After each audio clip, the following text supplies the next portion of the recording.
नमस्कार, मैं हूं आपके साथ अंकिता पाल। बुलेटिन की शुरुआत करते हैं इस वक्त की बड़ी खबर के साथ में। तो इस वक्त की बड़ी खबर जयपुर से आ रही है, जहां पर एंटी गैंगस्टर टास्क फोर्स की बड़ी कार्रवाई देखने को मिली है। एजीटीएफ के एडीजी दिनेश एमएन के निर्देशन में एक बड़ा एक्शन लिया गया है। तो बड़ी खबर आपको बता रहे हैं जो कि जयपुर से है, जहां पर 1 लाख का इनामी अपराधी राजवीर गुर्जर हरियाणा से गिरफ्तार हुआ है। साल 2019 में पपला गुर्जर को बहरोड थाने में हिरासत से भगाने में कुख्यात था वांछित। मुस्लिम से एक AK-56 राइफल और 2 मैगजीन बरामद की गई हैं। और साथ ही आपको यह भी बताते चलें कि एडीएसपी सिद्धांत शर्मा की अगुवाई में DYSP Phoolchand Tailor, SI Kamlesh Chaudhary, ASI Shailendra Sharma और Rama Avtar, FC Sudhir, FC Brajesh, FC Lokesh की ओर से ये कार्रवाई की गई है। कार्रवाई में अहम योगदान सुधीर एफसी का रहा है। तो बड़ी खबर आपको दे रहे हैं जो कि जयपुर से है, जहां पर एंटी गैंगस्टर टास्क फोर्स की एक बड़ी कार्रवाई देखने को मिली है, जहां पर एमएन के निर्देशन में एक बड़ा एक्शन भी लिया गया है। 1 लाख का इनामी अपराधी हरियाणा से गिरफ्तार किया गया है। साल 2019 में पपला गुर्जर को बहरोड थाने में हिरासत से भगाने में कुख्यात था वांछित।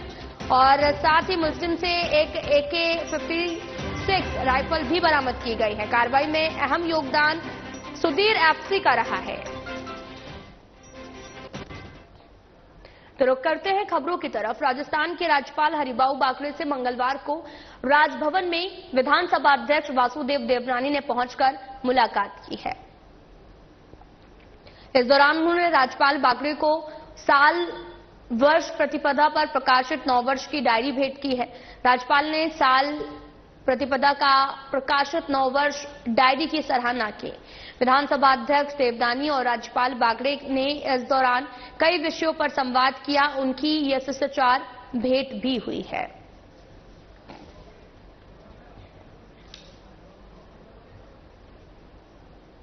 जयपुर में मातृशक्ति की ओर से आयोजित सिंदूर यात्रा में सीएम भजनलाल शर्मा अपनी धर्मपत्नी गीता शर्मा के साथ में शामिल हुए। इस दौरान उन्होंने कहा कि पहलगाम हमले के बाद प्रधानमंत्री ने कहा था कि आतंकवादियों को कल्पना से परे सजा दी जाएगी, और इसके चंद दिनों बाद ही हमारी सेना और वैज्ञानिकों ने प्रधानमंत्री मोदी के मजबूत नेतृत्व में आतंक के अड्डों पर करारा प्रहार कर उन्हें तहस नहस कर दिया है। सीएम ने कहा कि ऑपरेशन सिंदूर की सफलता देशवासियों के संकल्प और जज्बे का प्रतीक है।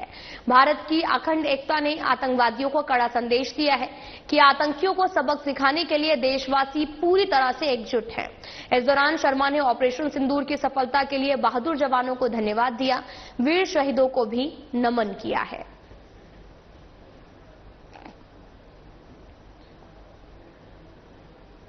बीजेपी प्रदेश अध्यक्ष मदन राठौर ने 22 मई को प्रधानमंत्री नरेंद्र मोदी के बीकानेर दौरे की तैयारियों का जायजा लिया है और कार्यकर्ताओं के साथ में बैठक भी की है। साथ ही आपको बताते चले कि बैठक में केंद्रीय मंत्री अर्जुन राम मेघवाल भी मौजूद रहे। बैठक के बाद बीजेपी प्रदेश अध्यक्ष मदन राठौर ने प्रेस वार्ता को संबोधित करते हुए कहा कि 22 मई को प्रधानमंत्री नरेंद्र मोदी राजस्थान के बीकानेर में विशाल जनसभा को संबोधित करेंगे। जनसभा में बड़ी संख्या में क्षेत्र के नागरिक पहुंचेंगे। इस दौरान कार्यकर्ताओं को प्रधानमंत्री का मार्गदर्शन मिलेगा। वहीं राठौर ने ऑपरेशन सिंदूर की सफलता के बारे में जानकारी देते हुए कहा कि मां करनी की कृपा से हमें सफलता मिली है। ऑपरेशन सिंदूर की सफलता के लिए प्रधानमंत्री मोदी और सेना का काम सराहनीय रहा है।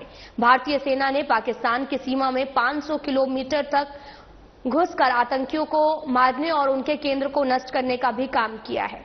ऐसे समय में विपक्ष को देश के शीर्ष नेतृत्व की भी आलोचना करनी है और उनकी देशभक्ति, राष्ट्रभक्ति की कमी को दर्शाता है।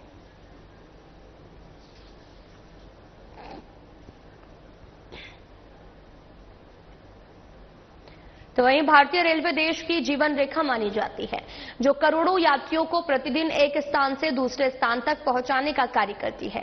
भारत सरकार ने अमृत भारत स्टेशन योजना के तहत देश के 1300 से भी अधिक रेलवे स्टेशन के पुनर्विकास की योजना बनाई है और इस योजना का उद्देश्य यात्रियों को एक बेहतर अनुभव प्रदान करना, स्टेशन को सिटी सेंटर के रूप में विकसित करना। राजस्थान के 85 स्टेशनों का लगभग 4000 करोड़ रुपए की लागत के साथ अमृत स्टेशन योजना के अंतर्गत पुनर्विकास किया जा रहा है। प्रधानमंत्री 22 मई को देश के 103 अमृत स्टेशनों का उद्घाटन करेंगे। इसमें राजस्थान के 8 स्टेशन फतेहपुर, शेखावती, देशनोक, बूंदी, मंडलगढ़ और साथ ही गोगामेड़ी, राजगढ़, गोविंदगढ़ और मंडावर महुआ रोड शामिल है।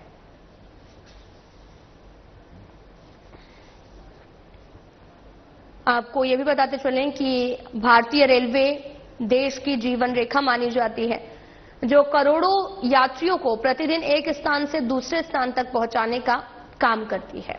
भारत सरकार ने अमृत भारत स्टेशन योजना के तहत देश के 1300 से भी अधिक रेलवे स्टेशनों के पुनर्विकास की योजना बनाई है और इस योजना का उद्देश्य यात्रियों को एक बेहतर अनुभव प्रदान करना है और स्टेशन की सिटी सेंटर के रूप में विकसित करना है। राजस्थान के 85 स्टेशनों का लगभग 4000 करोड़ रुपए की लागत के साथ अमृत स्टेशन योजना के अंतर्गत पुनर्विकास किया जा रहा है। प्रधानमंत्री 22 मई को देश के 103 अमृत स्टेशनों का उद्घाटन करेंगे। राजस्थान के 8 स्टेशन फतेहपुर, शेखावटी, देशनोक, बूंदी सहित कई रोड भी शामिल हैं।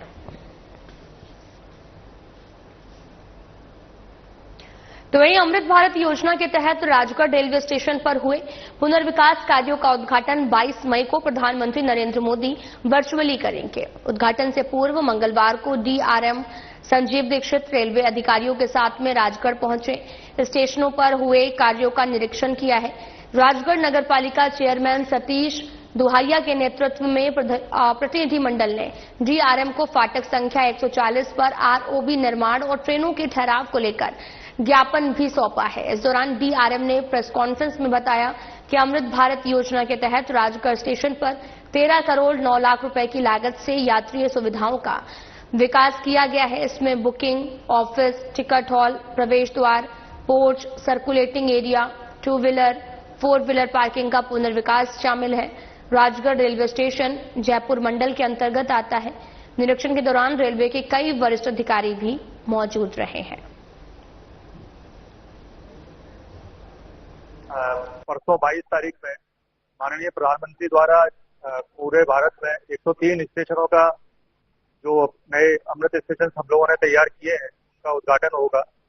उसी के संदर्भ में यह राजगढ़ स्टेशन जो जयपुर डिवीजन के अंतर्गत आता है, यह भी उसमें सम्मिलित है। इस स्टेशन पे जो मुख्य रूप से जो कार्य किए गए हैं, टोटल 11 करोड़ 10 लाख की लागत से इसमें हम लोगों ने विविध जो पैसेंजर एमिनिटीज के कार्य हैं वो किए हैं। इसमें मुख्य रूप से सर्कुलेटिंग एरिया का तो उच्चीकृत किया है। इसके साथ ही ये जिसमें हम लोग अभी ये कार्यक्रम कर रहे हैं काफी बड़ा और भव्य हमने एक वेटिंग हॉल बनाया है। इसके साथ ही जो पार्किंग है 2 व्हीलर 4 व्हीलर, इसके अलावा जो ऑटो पार्किंग है, अलग अलग पार्किंग का भी डेवलपमेंट किया गया है। इसके साथ ही जो प्लेटफॉर्म को जोड़ने के लिए जो हम लोगों ने एफओबी बनाया है, ये 12 मीटर चौड़ाई का एफओबी है, जो कि अपने आप में अगर आप लोगों ने देखा हो या अभी हम लोग चल के देखेंगे काफी बड़ा है। 12 मीटर एफओबी का जो कॉन्सेप्ट है वो ये है कि इसके ऊपर हम लोग कुछ स्टॉल्स भी लगा सकते हैं, कॉमर्शियल डेवलपमेंट के लिए यूज कर सकते हैं कुछ। तो वहीं बीजेपी प्रदेश मंत्री और तिरंगा यात्रा के प्रदेश संयोजक भूपेन्द्र सैनी ने मंगलवार को प्रदेश कार्यालय में तिरंगा यात्रा और सिंदूर यात्रा को लेकर प्रेस वार्ता की है। सैनी ने बताया कि ऑपरेशन सिंदूर की सफलता के बाद देश भर में तिरंगा यात्रा निकाली जा रही है। देशवासियों में देशभक्ति की भावना की और अधिक मजबूत करने के उद्देश्य से निकाली जा रही तिरंगा यात्रा को प्रदेश में भरपूर समर्थन मिल रहा है। तिरंगा यात्रा में महिलाएं, पुरुष, सेना के सेवानिवृत्त अधिकारी, जवान, शहीदों और परिवार के सदस्य, एनसीसी के स्टूडेंट्स, साधु संत शामिल हो रहे हैं। तिरंगा यात्रा प्रदेश संयोजक भूपेन्द्र सैनी ने बताया कि राजस्थान में 15 मई से जयपुर संभाग स्तर पर शुरू की गई तिरंगा यात्रा जिला, मंडल, विधानसभा, शक्ति केंद्र, बूथ, ग्राम पंचायत स्तर तक निकाली जाएगी। अब तक प्रदेश के 7 संभाग और 44 जिलों में तिरंगा यात्रा निकाली जा चुकी है।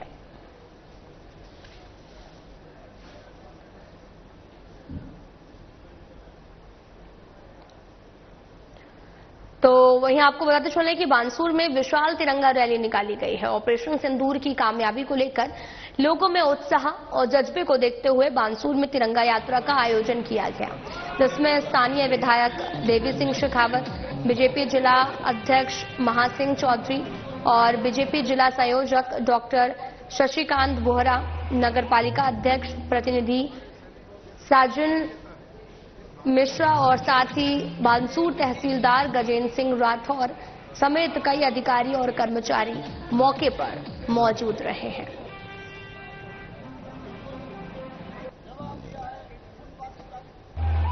सर्वदलीय सभी समाजों के द्वारा जो कि भारत के नौजवानों ने, हमारे सैनिकों ने पाकिस्तान को आतंकवाद का जो खात्मा किया और 9 ठिकाने उनके समाप्त किए, उसके उपलक्ष्य में शहीदों को, हमारे देश के जवानों को हौसला बढ़ाने के लिए बानसूर विधानसभा के नागरिकों ने सुबह 7 बजे एक तिरंगा यात्रा निकाली।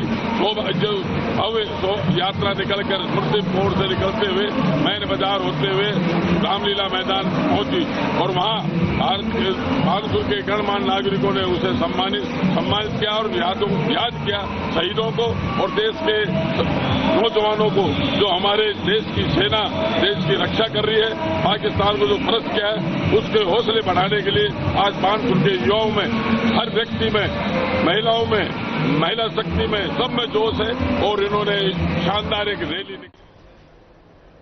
राजस्थान विधानसभा के नेता प्रतिपक्ष टीकाराम जूली ने विधानसभा की कई समितियों में सभापतियों की नियुक्ति के संबंध में जारी बुलेटिन संख्या 54 और साथ ही 15 मई 2025 की वैधानिकता पर सवाल उठाते हुए इसे विधानसभा की ऐतिहासिक परंपराओं और विधानसभा की प्रक्रिया कार्य संचालन संबंधित नियमों के विपरीत बताया है। जूली ने बताया कि विपक्ष की तरफ से पूर्व में गठित समितियों के सभापतियों में आंशिक संशोधन किए जाने हैं, सूचना प्रसारित की गई है और इस संबंध में विधानसभा की प्रक्रिया और कार्य संचालन संबंधित नियमावली के नियम 180(1) समिति की नियुक्ति में स्पष्ट उल्लेख है कि समिति के सदस्य यथास्थिति सदन की ओर से नियुक्त या अध्यक्ष की तरफ से मनोनीत किए जाएंगे। इसके साथ ही नियम 183(1) में यह प्रावधान है कि समिति का सभापति अध्यक्ष की ओर से समिति के सदस्यों में भी नियुक्त किया जाएगा।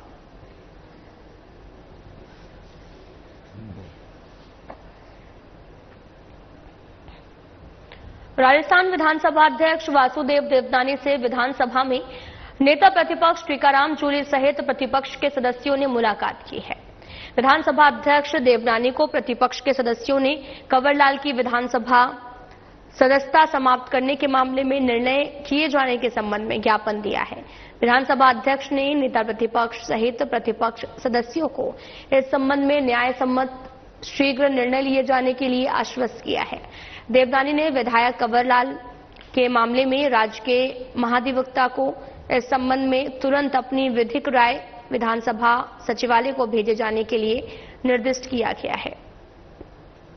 देवनानी ने भी उम्मीद जताई कि महाधिवक्ता की राय 1-2 दिन में राजस्थान विधानसभा सचिवालय को आवश्यक रूप से प्राप्त हो जाएगी। वहीं देवनानी ने यह भी कहा कि राज्य के महाधिवक्ता से राजस्थान विधानसभा को विधिक राय प्राप्त होते ही विधायक कंवरलाल की विधानसभा सदस्यता को समाप्त किए जाने के बारे में तत्काल विधि सम्मत और न्याय सम्मत निर्णय लिया जाएगा।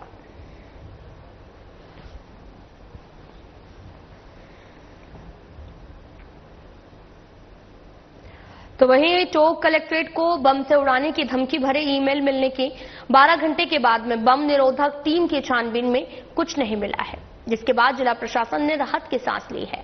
बम निरोधक टीम ने टोंक कलेक्ट्रेट और उसके आसपास की जगहों पर अपने उपकरणों और डॉग की मदद से बारीकी से तलाशी ली जा रही है। कहीं पर भी कोई संदिग्ध वस्तु नहीं मिली है। दरअसल जिला प्रशासन को आकाश भास्करन outlook.com नाम से एक ईमेल से मेल आया था, जिसमें कलेक्ट्रेट को बम से उड़ाने की धमकी भी मिली थी। देखो, सुबह एक ऑफिशियल मेल पे एक इन्फॉर्मेशन आई थी कि कलेक्ट्रेट परिसर में कोई बम की थ्रेट है।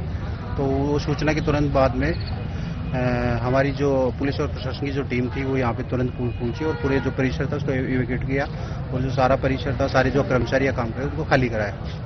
और उसके बाद में जो भी हमारा जो स्टाफ था, पूरा पुलिस का जो जाब्ता था, उसने पूरे परिसर को जो कवर किया है, और जो लोकल हमारे जो भी सोर्सेज थे उनके जरिए हमने वहाँ पे जो चेकिंग जो करनी थी वो भी की थी।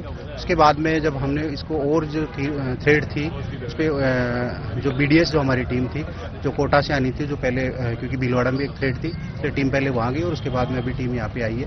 उसके बाद में इस टीम ने यहाँ पे चेक किया है और अभी इन्होंने पूरे परिसर को चेक कर लिया है। निश्चित तौर पे जिस तरह से हमें सूचना मिली थी कि भाई यहाँ जो कोई RDX प्लांट करके कोई थ्रेट आई है कलेक्ट्रेट में, तो जैसे सूचना मिली थी तो हम लोगों ने आके यहाँ जो स्टाफ को बिल्कुल जो भी थे यहाँ पे उनको सबको कैंपस को खाली करा दिया। इवन हमने इसके आसपास के एरिया को भी खाली करा दिया। तो वाजिब है कि यहाँ जो आसपास जो लोग थे उनको एकदम इस तरह की रही कि भाई कोई खौफ जैसा तो हालांकि नहीं था, हम लोग उनके लिए मौजूद थे। बाकी स्थिति कुछ ऐसी बनी थी कि जिसमें थ्रेट थी, तो थ्रेट की संभावना सभी तरह की थी। इन एनी केस वही 3:30 पे यदि कोई ब्लास्ट हो जाता तो हमारी क्या तैयारी नहीं थी, क्योंकि हम तैयार देखिए जिस तरह की हमारे सीनियर ऑफिसर्स हमको गाइडेंस दे रहे थे उसके हिसाब से हमने पूरा इस कैंपस को खाली करा रखा था, और उसके चलते जो 3:30 बजे का था उसमें हमने कैंपस को और उसके आसपास के एरिया को पूरे खाली करा रखा था। अगर कांग्रेस के राष्ट्रीय महासचिव, पूर्व उप मुख्यमंत्री और टोंक विधायक सचिन पायलट ने मीडिया से मुखातिब होते हुए भारत पाकिस्तान के मध्य अप्रत्याशित तरीके से हुए सीज फायर पर सवालिया निशान लगाते हुए केंद्र सरकार से मांग की है कि वो देश को बताएं कि किन किन मापदंडों और आश्वासनों पर पाकिस्तान के साथ समझौता किया गया है। उन्होंने कहा कि भारत पाकिस्तान के मध्य जिस प्रकार से सीज फायर किया गया उसकी घोषणा किसी तीसरे देश के राष्ट्रपति की ओर से की गई है। ये बहुत ही अप्रत्याशित है। उन्होंने कहा कि जिस देश ने सीज फायर के कुछ घंटों बाद ही उसका उल्लंघन कर दिया हो वो भविष्य में इसकी पुनरावृत्ति नहीं करेगा। इसकी क्या विश्वसनीयता है। उन्होंने चिंता भी व्यक्त करते हुए कहा कि IMF की ओर से पाकिस्तान को बहुत बड़ा ऋण दिया गया। अमेरिका द्वारा पाकिस्तान के साथ व्यापार विस्तार की बात की जा रही है और ऐसे में इसकी क्या गारंटी है कि पाकिस्तान अपने संसाधनों का दुरुपयोग भारत के खिलाफ आतंकवाद को पनपने के लिए नहीं करेगा।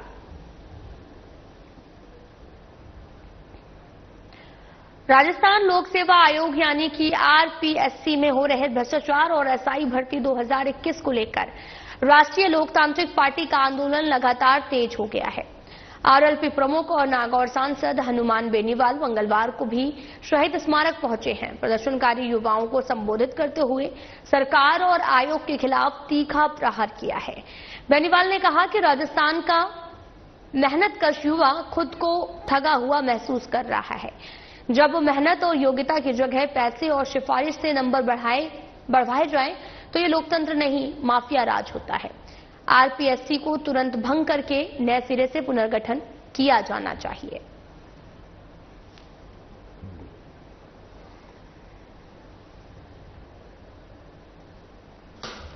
तो वहीं पाड़ी नगर पालिका की ओर से जिला कलेक्टर निधि बीटी के आदेशानुसार उपखंड अधिकारी भगवत शरण त्यागी के निर्देशन में तहसीलदार और मौका मजिस्ट्रेट उत्तम चंद्र बंसल की उपस्थिति में अधिशासी अधिकारी श्याम बिहारी गोयल के नेतृत्व में शहर के अलीगढ़ पर साबुद्दीन पुत्र जुम्मा की फैक्ट्री पर पहुंचे, जिसमें 4 मशीन संचालित पाई गई हैं। आवाज होने के कारण सीलिंग की कार्रवाई नहीं की गई, लेकिन मालिक को पाबंद किया गया है। फैक्ट्री मालिक महावीर पुत्र बाबूलाल कुशवाहा को समझाकर पाबंद किया गया। इसी के साथ अलीगढ़ रोड पर ही द्वारिका प्रसाद पुत्र छिद्दा प्रसाद की तरफ से भी संचालित दोना पत्तल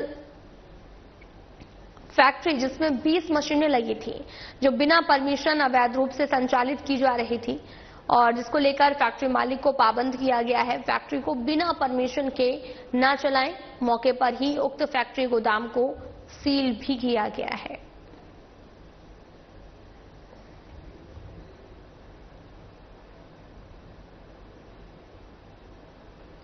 तो वहीं दौसा जिले में थाना महवा स्थित डाउजी मिल्क फैक्ट्री से 1.20 करोड़ रुपए की कीमत का करीब 22 टन देशी घी 5 दिन पहले महाराष्ट्र के अहमदनगर डिलीवरी करने वाले ड्राइवर ने रास्ते में पूरा घी खुर्द-बुर्द कर दिया है। थाना महवा पुलिस ने मात्र 5 दिनों में धोखाधड़ी की इस घटना का खुलासा कर अंतर्राज्यीय गैंग के 4 व्यक्तियों को गिरफ्तार किया है, जिनकी निशानदेही पर पुलिस ने धौलपुर की एक मिल्क फैक्ट्री से 1 करोड़ रुपए की कीमत का 18 टन देशी घी और एक टैंकर बरामद किया है। फिलहाल पुलिस पूरे मामले की जांच में जुटी हुई है। प्रतापगढ़ जिले के थाना धमोतर पुलिस ने अवैध मादक पदार्थ की तस्करी करते हुए 2 लोगों को गिरफ्तार किया है। पुलिस की इस कार्रवाई में करीब 25 किलो डोडा चूरा जब्त किया गया है। आरोपी बीमारी के बहाने एम्बुलेंस किराए पर लेकर अवैध डोडा चूरा की तस्करी कर रहे थे। पुलिस अधीक्षक विनीत कुमार बंसल ने बताया कि धमोतर एसएचओ को मुखबिर से सूचना मिली थी कि 2 व्यक्ति एम्बुलेंस किराए से लेकर प्रतापगढ़ से उदयपुर हॉस्पिटल इलाज कराने के बहाने अवैध मादक पदार्थ लेकर जाएंगे। सूचना पर पुलिस ने नाकाबंदी कर तस्करों को धर दबोचा है।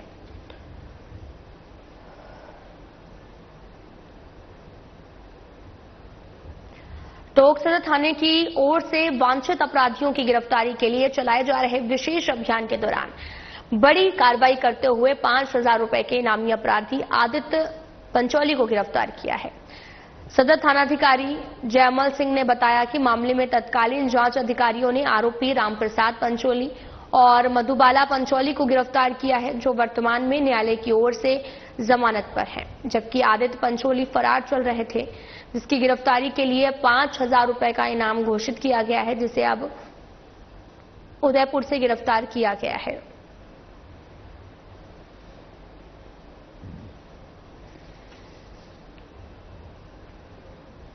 चूरू जिले के थाना राजगढ़ पुलिस ने करीब रंगदारी मांगने के मामले में 2 आरोपियों को गिरफ्तार किया है। 1 सप्ताह पहले आपको बताते चले कि कस्बे के शराब ठेके के सेल्समैन पर फायरिंग कर 1 लाख रुपए की रंगदारी मांगने का मामला सामने आया था, जहां पर 2 अभियुक्तों में नरेश उर्फ नेसी खटीक पुत्र विनोद निवासी वार्ड नंबर 5 लोहारू हरियाणा और कृष्ण कुमार पुत्र रमेश कुमार निवासी बेबर थाना हमीरबाज जिला चूरू को गिरफ्तार किया गया है।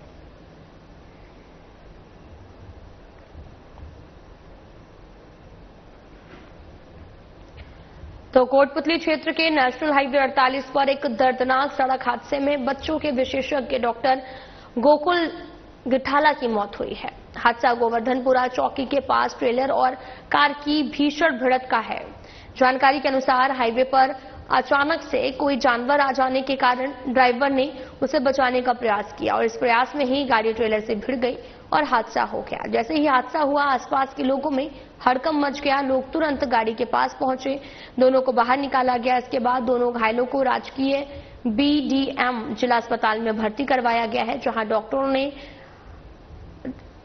गिठाला को मृत घोषित कर दिया है। डॉक्टर गोकुल गिठाला, जो कि पावटा के निवासी थे, पिछले करीब 3 सालों से राजकीय बानसूर अस्पताल में बाल रोग विशेषज्ञ के रूप में कार्यरत थे। डॉक्टर गिठाला की असामयिक मृत्यु से क्षेत्र में शोक की लहर दौड़ गई है। फिलहाल पुलिस ने वाहन को हटवाकर यातायात सुचारू करवाया है और मामले की जांच भी शुरू कर दी है। फिलहाल बुलेटिन में इतना ही। नमस्कार।